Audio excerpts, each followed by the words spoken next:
سلام كما يتخونو كبرات تخطاتلتي مدب زين غازيان نلمون كم تلمود نعاكم يخون يوم زبلنايم توكسات حبريتاتات حيزنا لكم متين لنا نمكتتالكم دما بخبرينا نعدم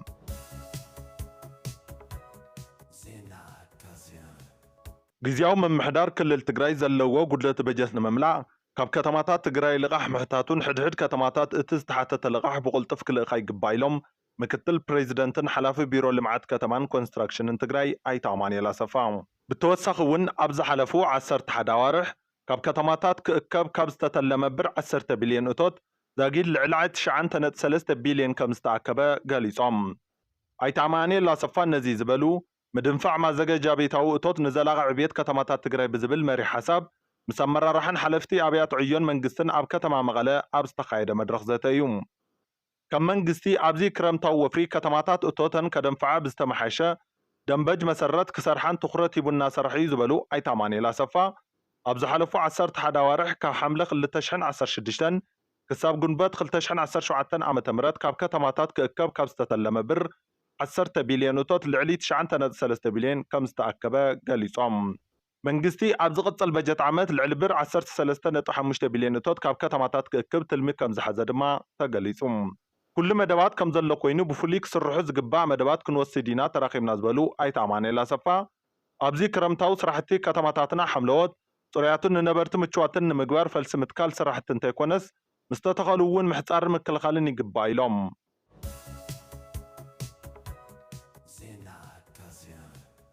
زاجيد من كاليو زي تفلتة حدقة بارحوي ورداتبي دني سانتبيرا أبقى تصر كم زي وعلى تقاليسهم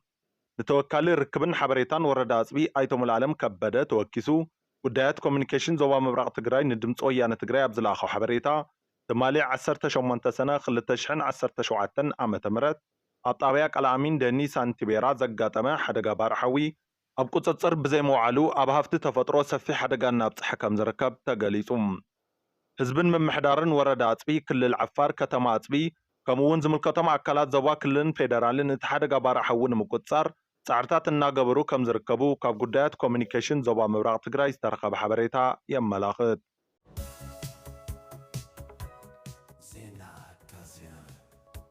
نعنا كتف نزدل حيل سعرنا هجرنا مهناز جميرنا لنا قبلو قدماي منستر إسرائيل بنيامين نتنياهو تزاريبام نعنا كتف نزدل حيلي سعرنا حزد ما دحر اتكنات مليسنا هجرنا نيمهنات سراح جميرنا لنا قبلو بنيامين نتنياهو قاليصام قدماي منستر إسرائيل بنيامين نتنياهو إسرائيل نعنا كتطف بالعلز دليت زنجي خفات استساقع عبيعوت غيرايا قبلو اب قربا مس ايران نزغط اماكينات بزملكت اب مغلصيم تزاريبوم قبل الجزيرة صبصيبوم نتنياهو تمالي اقامشت اب زهبو مغلصي إسرائيل دحنا كوينات نزل معرف داغم هنصات مجمارا አረጋጊጸይሎም ሰራዊት እስራኤል ዓላዋይነቱ ብምራዩ ስጋታት ህልውና ከም ዘወገደውን ገሊጾም ኔታንያሁ አታሂዞምውን ከጥፉና ምዝደልዩ ኃይልታት ኩናት ገጢምና ካብኡ ድማ ብዝበለጸ ተጠናኺርና ተሓባቢርና ሓሊፍና ይሎም ኣብ ዝቕጽል ምዕራፍ እስራኤል ምስ ዳግመ ህንጻት ንዝተተሓዙ ዕንቅፋታት ካብ ቅድሚያ ብምውጋድ ሃገርና ክንሃንጽ ኣለና ክብሉ ንህዝቦም መልእኽቶም ኣመሓላሊፎም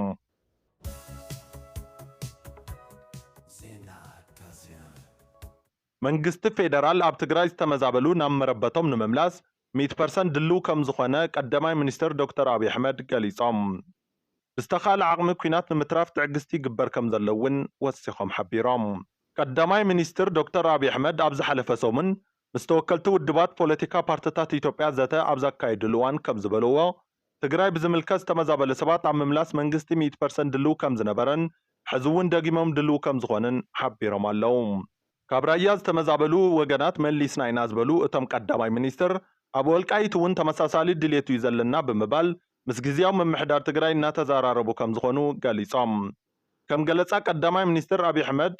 እቶም ዝተመዛበሉ ዜጋታት ንፖለቲካ መጥቀሚ ከይኮኑ ናብ መረበቶም እንተተመሊሶም ካብ ዝኾነ ንላዕሊ ኢትዮጵያ እያ ተተርፍ ክብሉ ድማ ወሲኾም ሓቢሮም እዮም ኣብ ጉዳይ ትግራይ ምንም ዘይመስለናን ብዙሕ ዘይሕስበናን ከይመስለኩም ዝበሉ እቶም ቀዳማይ ሚኒስትር በአና ወገን ዝተመዛበሉ ንምምላስ ሓደ ግዜ ዘይኮነስ 10 ግዜ ትልመውፂና ኢና ክብሉ ድማ ተዛሪቦም ብተመሳሳሊ ኣብ ዝሓለፈ ኩናት ካብ መንእሰያትን ኣዴታትን ትግራይ ብላዕሊ ዝተጎደአ ሰብ ከም ዘየለ ዘልዕሉ ቀዳማይ ሚኒስትር አብይ እዚ ከይድገም ድማ ብዝተኻለ ዓቕሚ ኩናት ምትራፍ ከም ዝደልዩ ወሲኾም ገሊጾም ይኹን ዳምበር እዚ አገላለጻ ቀዳማይ ሚኒስትር ኢትዮጵያ ዝኾኑ ዶክተር አብይ አሕመድ ንብዙሓት ተወለድቲ ተጋሩ ባጫ ምዃኑ ግልጽ እዩ።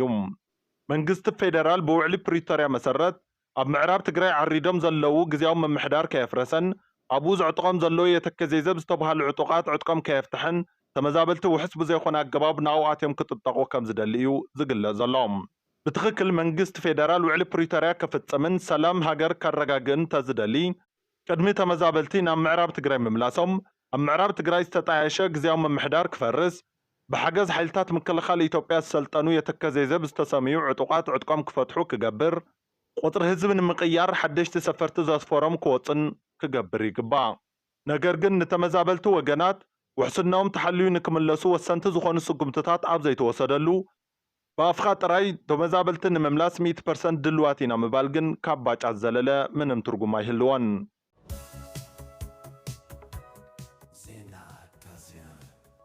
15 ምልሻታት ምዕራብ ትግራይ ተቐቲሎም። ኣብ ምዕራብ ትግራይ ወረዳ ጸገዴ ጣብያ ግጨው ቁሸት ጎብየ ነበርቲ ዝኾኑ 15 ምልሻታት ንባዕሉ የተከዘዘብ ቢሉ ዝጽውዕ ዕጡቕ ከም ዝተቐተሉ ተሓቢሩ። እቶም ዕጡቓት ኣብቲ ከባቢ ነበርቲ ዝኾኑ ሓረስቶት እዮም። ኣብ ወልቃይት ጸገዴ ምሳና ተጸምቢርኩም ተቃለሱ ወይ ድማ ዕጥቅኹም ኣርክቡና ንዝብል ሕቶ የተከዘዘብ ነጺጎሞ እዮም።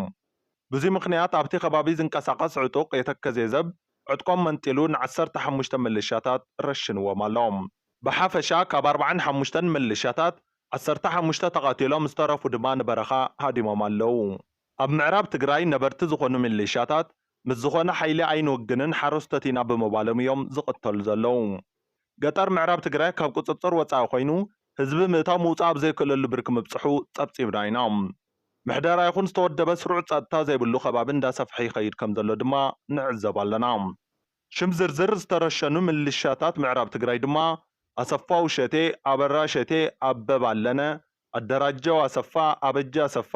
ሽጉጥ ጥላሁን፣ ጥጋቡ ጥላሁን፣ ተካ ጠጋ ታፈረ፣ ሽፈራው ማሙ፣ ንጉሱ ጥጋቡ፣ ክብረቱ፣ አማረ ሞላና እጅ አርገው ይባሉ።